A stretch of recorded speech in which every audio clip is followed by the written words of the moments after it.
Dalam tubuh kita pun juga sama Bapak Ibu sekalian. Kita tahu bahwa tubuh kita nih ya sudah disetting sama Allah, dia bisa memperbaiki dirinya sendiri asal toolsnya, perangkatnya benar. Ya, perangkat yang tertinggi dalam diri kita ini ya bukan, atau mungkin perangkat-perangkat itu berupa bahan. Ya, tapi bahan-bahan ini Bapak Ibu sekalian, jamaah sekalian, bukan cuma bahan fisik gitu loh. Tapi bahan yang sifatnya juga non fisik. Terutama kalimat. Jadi hati-hati dengan kalimat. Bahkan Nabi SAW pernah diberikan kesempatan oleh seorang wanita untuk menaiki untanya dia. Lalu tiba-tiba wanita tadi mengatakan dia unta tuh nggak mau berdiri, ya. Lantas dia sampaikan kepada unta tadi, dasar unta malas kata dia, dasar unta malas. Asbab dari kalimat ini Nabi tidak mau naik unta itu. Jadi bapak-bapak yang misalkan mau jual mobilnya, jangan ngomong mau jual mobil itu dalam mobilnya. Ngambek dia kadang-kadang. Pengalaman pribadi soalnya. Saya berapa kali gitu, ini malu nih kayak denger aja kata-kata kita. Ini kayaknya mobil sudah lama, ini kita ganti aja deh gitu kan. Tiba-tiba mogok, tiba-tiba apa, coba deh. Ada itu kelakuannya itu, ada aja kelakuannya dia. Ya. Kalau mau jual, dipegang-pegang dulu, dielus-elus dulu. Kami mau ganti ya. Tapi bukan kami nggak suka sama kamu gitu. Diajak ngobrol. Sama kayak saya punya teman, dia dia tanam pohon durian. Itu durian diajak ngomong sama dia tiap hari. Ya, durian diajak ngomong tiap hari. Pohon durian diajak ngomong sama dia. Ya durian nggak bisa balas lah. Tapi kita tahu kan dalam Al-Quran Allah menjelaskan bahwa makhluk-makhluk itu ya, tumbuhan, pohon, semua kan mereka bertasbih kan gitu. Bisa diajak ngomong. Jadi kalau Anda nggak ketemu orang yang enak diajak ngobrol sama tanaman. Misalkan, apa kabar? Hari ini udah sinar matahari belum? Udah bikin fotosintesis belum? Gitu diajak ngobrol. Tapi ngobrolnya ada ilmunya. Ya, jangan ngobrol ngasal ngidul kelamanya. Makan apa hari ini? Nggak gitu-gitu juga lah. Ya, seperti itu. Baik, dan tubuh kita ini juga sama, jamaah sekalian. Ya, tubuh kita ini juga punya kapasitas tadi ya, atau mungkin bisa diajak ngobrol sebenarnya. Ya. Dan tools sekali lagi, perangkat tadi yang saya jelaskan di awal tadi itu sudah Allah berikan. Makanya dalam Islam, percayalah, ya. Contoh apa? Saya ambil inilah misalkan. Nanas ini, Anda buka datanya, bromelinnya, enzim segala macam. Nanas ini tidak akan terasa manis, tidak akan nikmat sama sekali kalau kita makan nanas dalam kondisi lagi marah. Ya kan? Maka emosi itu, Bapak Ibu sekalian, emosi itu ya, itu memang terpengaruh sekali dari apa yang kita lihat, kita dengar, kita rasakan gitu. Defaultnya. Kita lihat, kita dengar, kita rasakan. Saking luar biasanya karena kita nggak bisa ngontrol ini si organ ini nih, ya. Sampai kita serahkan saja pada yang punya organ. Ya, organ itu kan kolbu lah atau hati itu. Sampai doa ya muqallibal qulub segala macam ya. Sabit qalbi ala dinik atau ya musarrifal qulub sarif qulubana ala ta'atik seterusnya. Ya. Nah, maka di Ramadan ya, di Ramadan itu kan organ ini kan dilatih ya, atau diperintahkan untuk dijaga agar jangan sampai dia melakukan hal-hal yang membuat hati itu gundah gulana, gelisah, enggak bahagia. Apa bukti? Kenapa saya menggunakan terminologi kata-kata enggak bahagia? Karena coba lihat di akhirnya puasa atau mungkin dibuka puasa, Nabi katakan apa tentang orang berbuka puasa? Nabi bilang gini, kata Nabi SAW bahwa kebahagiaan orang berpuasa, aja lihat, yang dipakai terminologi atau kata Nabi kan kebahagiaan. Maka orang puasa tuh aslinya selama puasa itu udah bahagia. Kenapa bisa bahagia? Data menunjukkan bahwa ternyata puasa itu memang meningkatkan diversifikasi atau diversitas dari microbiome atau mungkin bakteri yang ada pada pencernaan kita. Jadi kalau mau bahagia ya puasa. Kalau mau bahagia puasa. Pasti bahagia. Kenapa? Oh ini dijaga gitu loh. Nggak mungkin orang lagi puasa itu diajak ngerumping, ngomong obrolan yang nggak penting itu mau dia nggak mungkin. Mendingan saya ngerjain yang lain. Kecuali memang orang-orang yang sudah memang nggak niat banget buat puasanya gitu, sehingga dari pagi sampai sore kerjaannya tidur aja. Tapi bagus juga mungkin tidur ya daripada dia bangun maksiat. Ya, makanya kalau kita lihat dalam surat Al-Kahfi itu, ini jadi pembahasan kayak beberapa waktu diskusi saya dengan teman-teman diskusi guru-guru saya itu menarik. Karena kata tidur dalam Al-Quran yang diwakili oleh Ashabul Kahfi itu Bapak sekalian, itu kan kalimat yang dipakai Allah di situ kan 300 tahun plus 9 tahun. Bukan 309 tahun loh. Nah Al-Quran itu kalau dia ada tambahan kata atau sesuatu dipasang di sebelumnya atau sesudahnya, pasti ada makna. Jadi mungkin, ya ini dugaan aja. Dugaannya. Jadi waktu mereka bangun itu, ada waktu mereka bangun, terus lihat gitu kan, wah keadaan belum berubah, masih kerajaan yang lama, masih raja yang lama, yuk kita tidur lagi. Mungkin 9 tahun kan, jadi bolak-balik bangun mungkin, ya. Jadi memang bagus kalau zaman sekarang ini bangunnya seseorang itu jadi maksiat, udah tidur aja benar, mendingan tidur, ya daripada bangun maksiat mendingan tidur kan, tidur aja, ya. Jadi ini kayak mungkin guyonan kita itu kabar baik bagi kaum rebahan. Daripada dia bangun maksiat, dengan tidur aja dari pagi sampai sore. Bangunnya waktu sholat aja, sisanya tidur aja. Ya, siapa tahu waktu bangun tidur nanti masalahnya selesai atau makin berat. Allahu a'lam. Baik. Nah, keseimbangan yang Allah ciptakan di alam semesta ini Bapak Ibu sekalian juga ada pada diri kita tadi, ya. Makanya yang justru jauh lebih kita harus jaga, perhatikan dan rawat baik-baik itulah keseimbangan emosi. Ya, keseimbangan emosi. Ya. Apakah keseimbangan emosi atau ketakseimbangan emosi seseorang itu bisa memberikan efek secara kesehatan? Iya jawabannya. Kalau yang saya pelajari. Iya.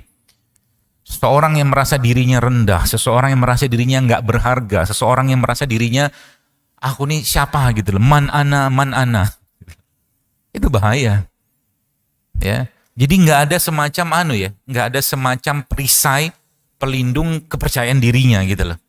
Yang itu sebenarnya dalam Islam sudah ada, ya.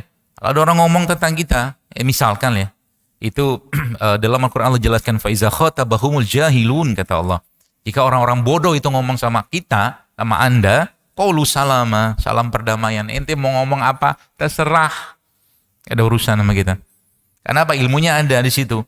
Dia ngomong benar tentang kita, kita nggak suka, namanya gibah. Dia ngomong nggak benar tentang kita, dan kita juga tetap nggak suka, namanya fitnah, kan gitu. Selesai. Ya, jadi saya paling nggak suka dengan orang yang hidup itu kayak nggak ada motivasi gitu loh. Gak jelas apa yang dituju.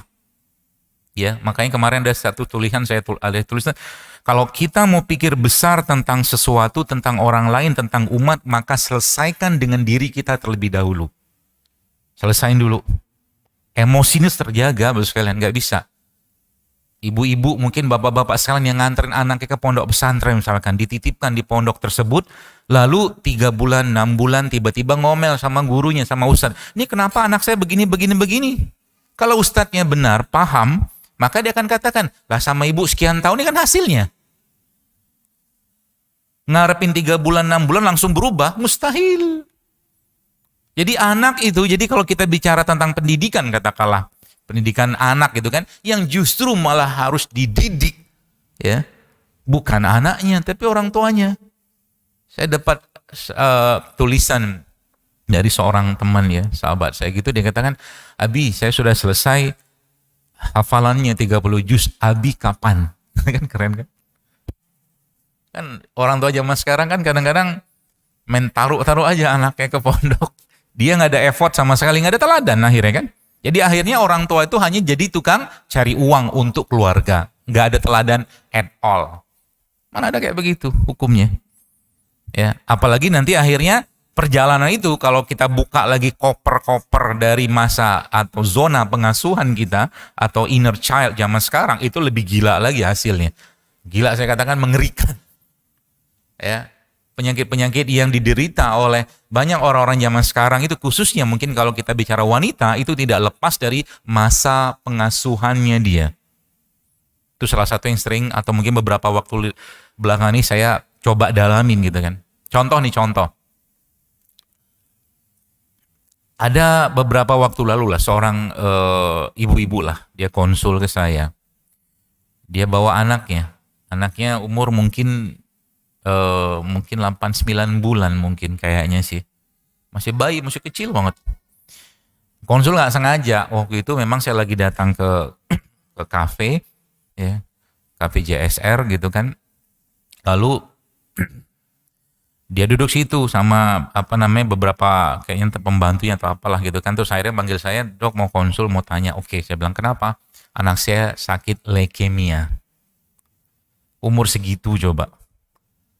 Leukemia. Terus sudah selesai satu protokol pengobatannya. Saya bilang sama dia, "Anak seperti ini," saya bilang, "harusnya nggak kena penyakit separah ini," saya bilang. Saya tanya, "Apa yang ibu kerjakan waktu anak ini dalam kandungan?" saya bilang. Lalu sampai anak itu menjadi seperti sekarang. Baru ngomong gitu, netes air matanya. Ya, dia bilang, "Saya sering marah-marah," saya bilang. "Saya sering marah-marah," kata dia. Anak tuh dimarahin. Ya, iya dimarahin. Saya bilang dalam kandungan dimarahin, udah keluar pun dimarahin. Ya kenapa? Karena dia lupa dia sudah menjadi seorang ibu, bukan lagi seorang gadis atau orang yang belum nikah. Sehingga emosi itu meluap-luap. Efeknya apa? Anak ini sekarang minta kasih sayang Anda, saya bilang. Sampai saya bilang kalau bisa sering-sering tuh Anda skin to skin sama dia. Ngomong sama dia. Karena kan skin to skin itu sebenarnya kenalan bakterinya kita sama anak kita kan. Ya, kenalan bakteri. Jadi itu sebabnya ibu-ibu atau wanita yang melahirkan secara normal ya, dan anak itu melewati jalur lahirnya wanita tadi, itu ternyata punya imunitas yang jauh lebih baik, lebih optimal dibandingkan yang dilahirkan sesar, tanpa mengurangi rasa hormat saya kepada wanita yang melahirkan sesar ya. Ini kita bicara teorinya. Ya nanti abis ini baper pula. Baru ngomong gitu, wah ini yang kesekian kalinya nih.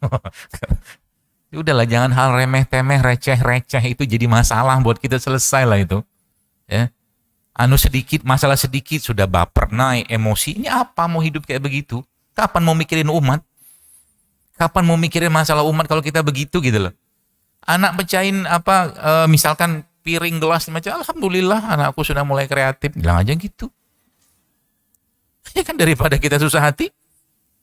Ya, tiba-tiba saya pernah itu subhanallah, ya, mobil baru waktu banyak betul lecetnya. Jadi memang di Jakarta ini kan kalau mobil nggak lecet itu nggak afdol gitu loh. Itu mobil lecetnya banyak banget. Ya. Masih ada tuh bekas sampai sekarang. Itu mobil yang saya pakai ini. Akhirnya saya pergilah bawa bengkel, saya cat semuanya. Terus ada kurang lebih sebulan lah habis dicat itu, lewat tol gitu kan, terus tiba-tiba begini nih, saya ngelewat gitu kan, terus tiba-tiba ada mobil nyalip, cincuet gitu kan, pak, kena belakangnya. Saya keluar, ya penyok lah belakang itu kan, baru sebulan. Mau marah sopir pick up, tapi marah buat apa juga? Makasih ya mas. Udah gitu aja. Mas pergi aja sebelum saya berubah pikiran. Masih penyok tuh belakang tuh sebulan. Ya sudahlah, nggak usah dibenerin sekalian. Ya seperti itulah. Tapi paling tidak saya bilang emosi ya. Emosi terjaga. Udah senyum aja, tenang aja, bahagia aja. Dan itulah yang diinginkan Allah selama Ramadan sebenarnya, supaya apa? Kita nggak ribet lagi dengan urusan-urusan yang nggak penting gitu loh. Itu Ramadan. Kita diribetkan tanda kutip atau disibukkan dengan amal kebaikan. Quran, maka Ramadan dijadikan Allah syahru Ramadan allazi unzila fihil Quran, kata Allah. Bulan dijadikan turunnya Al-Quran di bulan tersebut. Supaya apa? Enggak lagi pusing mikirin takjilnya, bukanya, sahurnya apa. Oke lah sebagai kewajiban, oke lah. Tapi kalau ribet banget itu gak habis pikir, kenapa di Ramadan itu orang luar biasa semangatnya untuk berbuka puasa di luar. Ya, padahal bulan Ramadan itu bulan cinta, bulan kasih sayang gitu loh. Ya. Sehingga harusnya buka puasa di rumah lah sama keluarga, seada-adanya gitu loh. Apalagi kalau sudah kita keluar kan bulan Ramadan tuh biasanya tuh ya kita lihat Bapak sekalian itu kan kalau kita apa namanya booking resto gitu ya.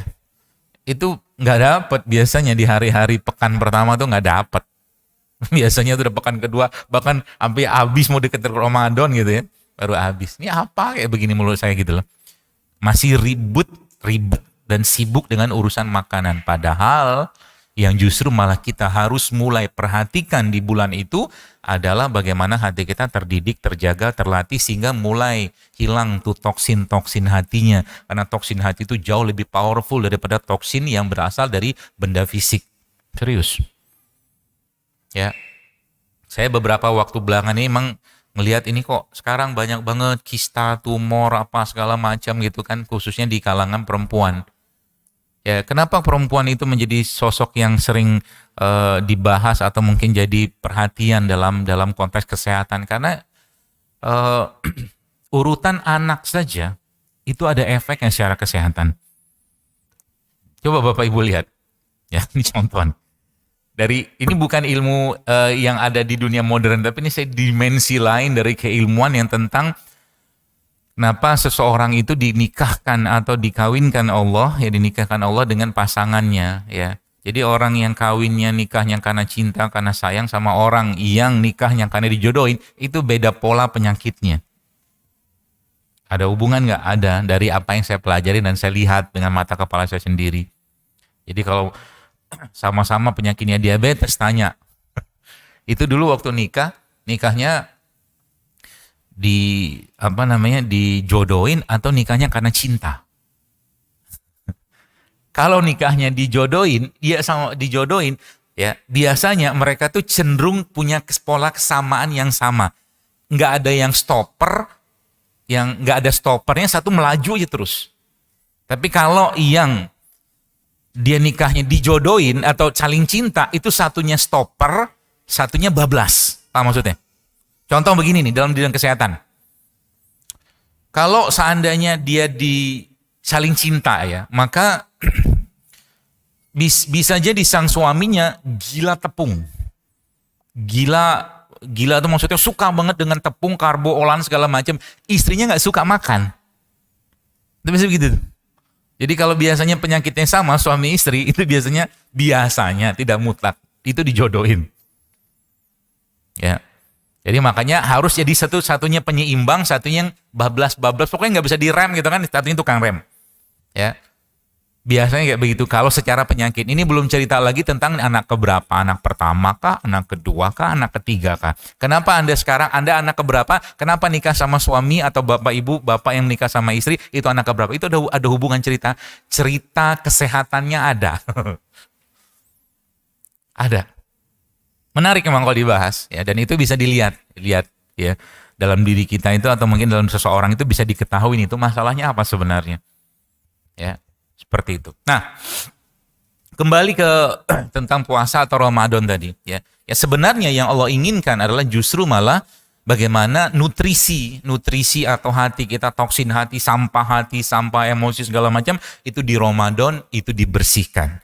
Maka kalau kita lihat hadisnya, Nabi menjelaskan bahwa orang yang selesai puasa Ramadan kemudian dia bayar zakat fitrah itu kata Nabi apa? Seperti bayi yang baru lahir. Fresh gitu loh. Bayi baru lahir kan lihat mukanya seneng, lihat ocehannya seneng, ya. Artinya badan kita tuh udah seperti terreset. Saya bilang tuh Ramadan tuh bulan reset gitu loh. Bulan riset, bulan ngedefrak, bulan apa lagi? Bulan yang sifatnya semuanya perbaikan itu ada pada Ramadan. Ya, kalau kita bicara tentang kesehatan lebih dahsyat lagi karena saya baca satu buku, dalam buku itu ditulis bahwa kalau Anda puasa 24 jam sehari, dia bilang gitu. Ini nggak makan tapi minum aja ya. Itu dia bilang tons of fat will be burned, dia bilang. Tonan, banyak sekali lemak itu akan rontok. Ya. Lemak ini di dunia sekarang jadi masalah. Kenapa jadi masalah? Karena laki-laki yang berusia 30 tahun di zaman sekarang ya, menurut data yang saya baca, itu sama dengan laki-laki atau kadar hormon laki-laki atau testosteron pada laki-laki di usia 60 tahun di tahun 80. Jadi agak-agak kacau nih hormon kita nih. Apalagi ya, dalam tubuh laki-laki itu atau dalam tubuh khususnya pria ya, itu ada hormon yang enzim yang mengconvert, yang mengubah testosteron ya menjadi estrogen. Testosteron itu hormon laki-laki ya, yang mengubah testosteron menjadi estrogen kalau lemaknya sang laki-laki tadi berlebih, makanan yang tinggi gula dan nggak ada gerak sama sekali. Perempuan juga sama. Ya, maka zaman sekarang itu kita lihat perempuan nggak jadi perempuan, laki-laki nggak jadi laki-laki. Ya, kayak kemarin ada ngomong di mana itu saya bilang. Nggak ada ceritanya seorang laki-laki itu Bapak Ibu sekalian bentuk kasih sayangnya pada istrinya, dia menyerahkan semua gajinya kepada istri untuk dikelola istrinya, sampai urusan pulsa pun dia minta sama istrinya. Mana ada cerita laki-laki kayak begitu? Jadi kalau Anda sekarang dapat gaji suami, balikin sama dia lagi. Balikin. Abi, papa, ayah, abang, mas, apapun Anda panggil dia, saya mau cuman terima bulanan saya saja. Uruslah ini keuangan karena Andalah menteri keuangannya.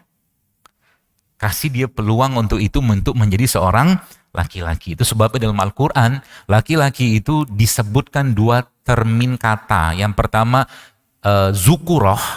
Zukuroh itu laki-laki yang jenis kelamin doang.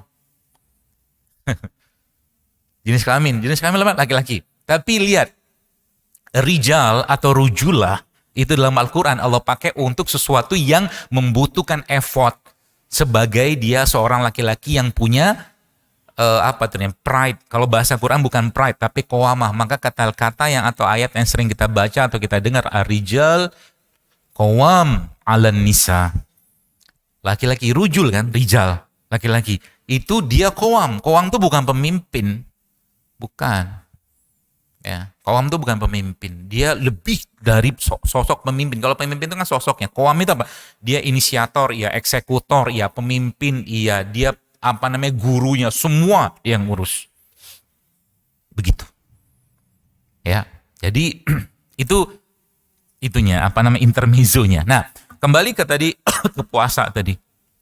Ya, maka sebenarnya caranya cara ini paling gampang, dan saya kasih ilustrasinya supaya Bapak Ibu paham, dan mungkin sebagian sudah pernah dengar, tapi ilustrasi ini kalau Anda paham, gampang sekali untuk memperbaikinya. Dia ada dua atau keyword yang saya pakai, feeding state and fasted state. Feeding state itu jam makan kita, ya. Yang kedua fasting state itu jam puasa kita. Nah, ini relate, dia berhubungan sama anabolisme, katabolisme.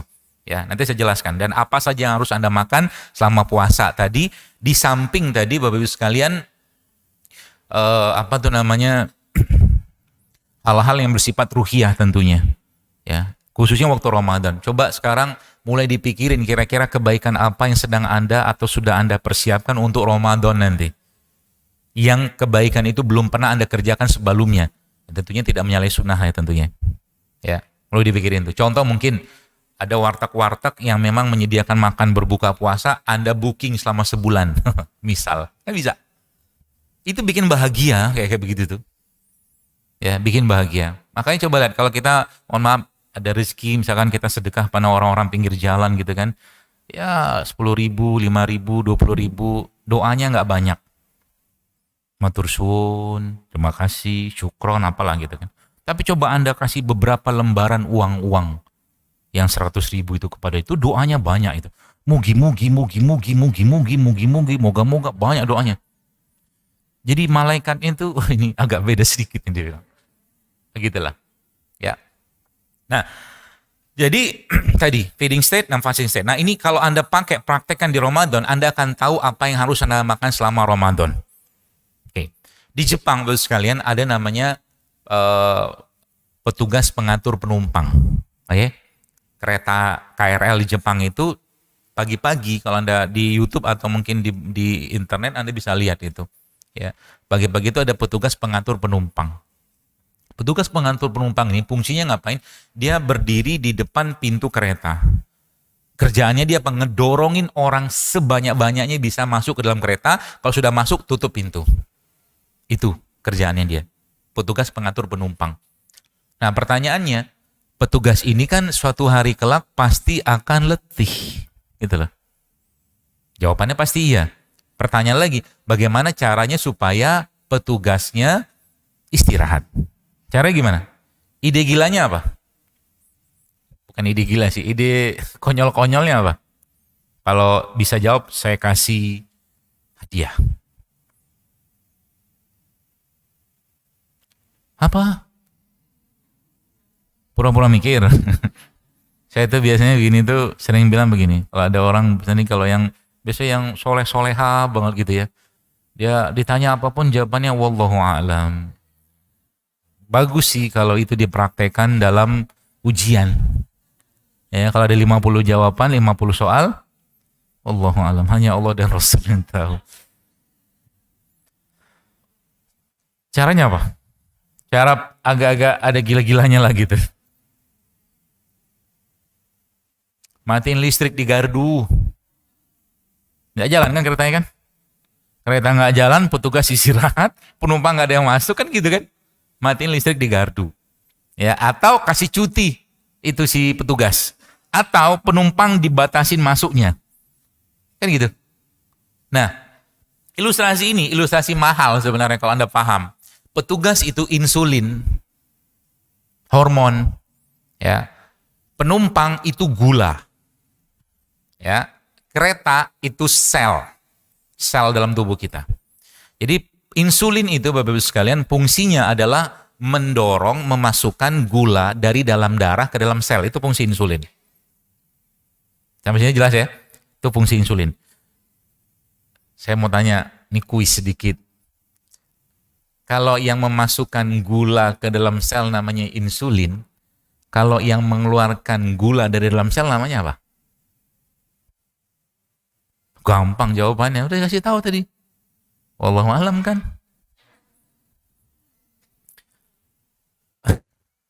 Apa? Kasih tahu lagi. Glukagon namanya. Glukagon. Ya sekedar tahu aja, nggak masuk ujian kok. Insulin masukin ke dalam sel, ngeluarin namanya glukagon. Oke? Nah, jadi pertanyaannya kan tadi, sekarang itu diabetes itu Bapak Ibu sekalian atau kencing manis itu terjadi bukan karena kelebihan penumpang. Berarti kalau kelebihan penumpang itu apa? Kelebihan gula kan? Oke. Tapi karena petugasnya letih, sedikit pun gula yang masuk itu tetap dia nggak bisa kerja memasukkan dalam sel. Makanya dalam sekarang mereka nyebutnya insulin resisten.